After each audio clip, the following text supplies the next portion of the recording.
Mais l'actualité d'abord en page nationale, atelier de réflexion sur la réforme politique institutionnelle au Togo. L'atelier est organisé par Ashkroun depuis lundi dernier, donc à l'hôtel Radisson Blu, hôtel 2 février. Pendant plusieurs jours, des éminents conférenciers ont donc planché sur la politique de notre pays. C'est en fait ce soir que les travaux prennent fin. Avant d'y arriver, peut-être le compte rendu de la journée d'hier. Depuis 4 jours déjà, les différents acteurs de la vie sociopolitique togolaise prennent part activement à l'atelier du Haut Commissariat à la réconciliation et au renforcement de l'unité nationale sur les réformes politiques et institutionnelles. Les rôles et les responsabilités des acteurs des parties prenantes dans le processus de réforme, approche du politique et de l'armée, c'est le thème qui a retenu l'attention des participants. La notion de la nation elle-même, elle est à définir dans la mesure où les membres des forces armées font partie de cette nation-là. Cependant, améliorer les liens entre les forces armées et les civils est nécessaire parce que dans le passé, les membres des forces armées ont eu à remplir certaines fonctions étatiques et nous avons remarqué que la détérioration des relations entre ces deux entités est née de la méconnaissance de l'outil militaire plutôt que d'un clivage ainsi constaté. Pour cela, les forces armées ont plusieurs chantiers pour se rapprocher plus de la population civile. Présent également à ces discussions, l'ancien Premier ministre du Togo, Agbeome Kodjo, qui croit vivement à la réussite de ces travaux. Pour lui, la responsabilité de l'échec des précédentes discussions est partagée.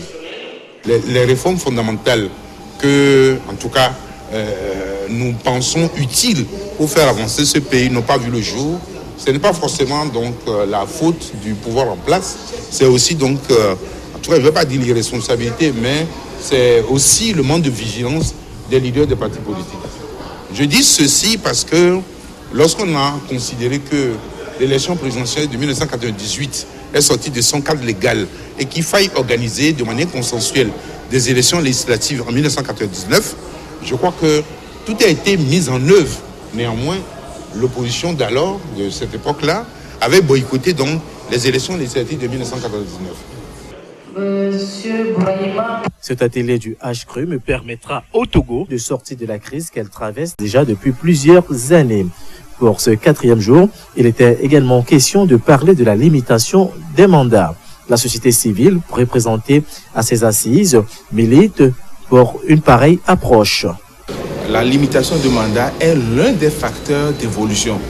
Il faut qu'après un certain temps, on donne un nouveau souffle au développement à travers peut-être le choix de quelqu'un qui amène une idée nouvelle. Il se pourrait qu'un parti politique change d'idée. Ce serait une nouvelle forme. Mais ça voudrait dire qu'un mandat est passé. Mais je pense qu'il est temps qu'on ne réfléchisse plus en disant qu'il faut laisser à quelqu'un trop de temps pour faire ce qu'il faut. Je pense que dans des pays, les gens sont même en train de penser à faire des mandats uniques avec 7 ans. Il est temps d'oublier les relents de royauté pour aller à la démocratie réelle.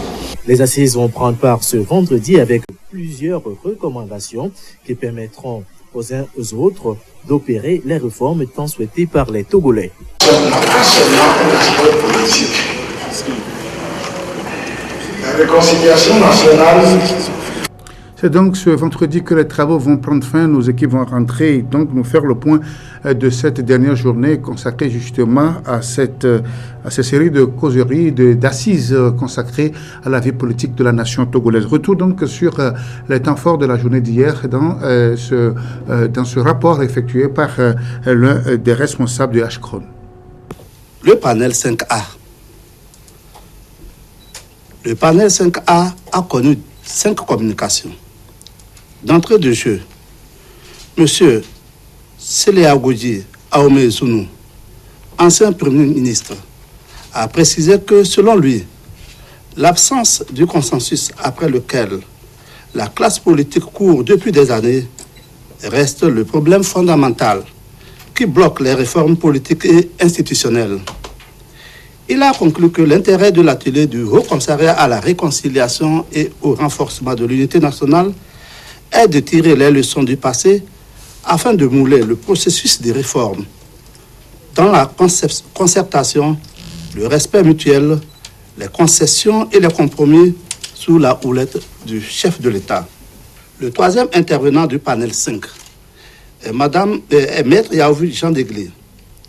Il a souligné que, mis à part la conférence nationale, le Togo a conduit 23 dialogues.